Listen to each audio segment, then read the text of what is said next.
مقام آتا ہے سالک کی کوششوں میں. تو جب یہ انہوں نے کہیں پڑھا ہے کہ فنا فی الشیخ حاصل ہو جاتا ہے مقام، پھر ہی ساری ترقیاں شروع ہوتی ہیں. لیکن اگر ایک سالک فنا فی الشیخ کے مقام پہ ہی نہیں پہنچ سکا اور وہ فوت ہو گیا، تو کیا وہ قیامت کے دن اپنے شیخ کے ساتھ ملے گا یا نہیں؟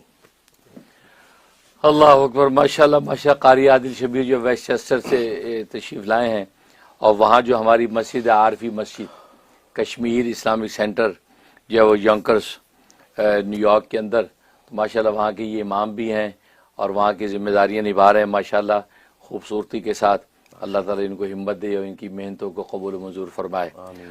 تو قاری عادل شبیر صاحب فنا فی الشیخ کے بارے میں سوال کر رہے ہیں کہ فنا فی الشیخ کا مقام جب تک نہیں ملتا اس وقت تک ترقی کے راستے نہیں کھلتے.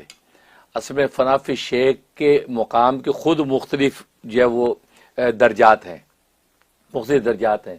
ادنا درجہ فنا فی الشیخ کا یہ ہے کہ شیخ نے جو ہدایات دی ہیں، جو تعلیمات دی ہیں، پابندی کے ساتھ ان ہدایات اور تعلیمات پہ عمل کرے.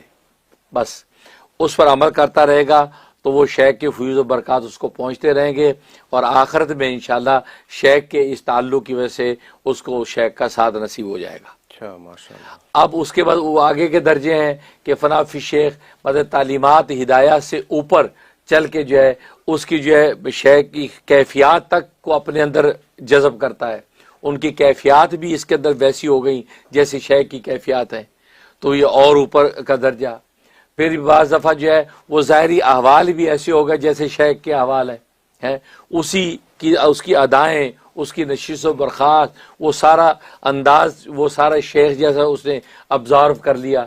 تو یہ اپنے اپنے درجے ہیں تو فنا فی الشیخ کے. تو لیکن یہ ادنا درجہ فنا فی الشیخ کا جس تعلق مع اللہ کی وجہ سے، تعلق مع شیخ کی وجہ سے آخرت میں اس کا ساتھ نصیب ہو جائے گا، وہ اتنا کافی ہے کہ دل سے سچی محبت کرے اور جو وہ تعلیمات ہدایت دے رہے ہیں اس پہ کامل اعتماد کر کے عمل کرے.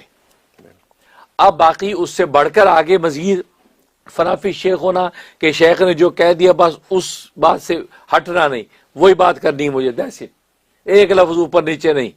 جیسے خود صحابہ میں بھی بعض صحابہ ایسے تھے جو نبی پاک صلی اللہ علیہ وسلم کے بالکل الفاظ کو لیتے تھے، دیسی یہی کرنا ہے.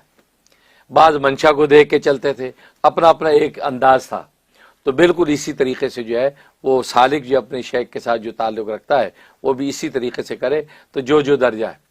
ورنہ فنا فی الشیخ کا ایک مقام وہ بھی ہے جو خواجہ باقی باللہ نے وہ جو نان بھائی کو دیا تھا کہ ایسی نسبت منتقل کی کہ وہ نان بھائی کی شکل و صورت بھی باقی باللہ جیسی ہو گئی. وہ جب جھونپڑے سے نکلے، حجرے سے نکلے تو دو باقی باللہ چلے آ رہے ہیں، دو خواجہ باقی باللہ چلے آ رہے ہیں. ایک تو پورے وقار اور استحکام سے چل رہا ہے اور دوسرا ذرا لڑکھڑا کے چل رہا ہے. تو سمجھ گئی دوسرا والا وہ نان بھائی ہے جس کے اندر وہ نسبت منتقل ہوئی اور نسبت کامل ایسی منتقل ہوئی کہ اس کا ظاہری حلیہ بھی ویسے بن گیا.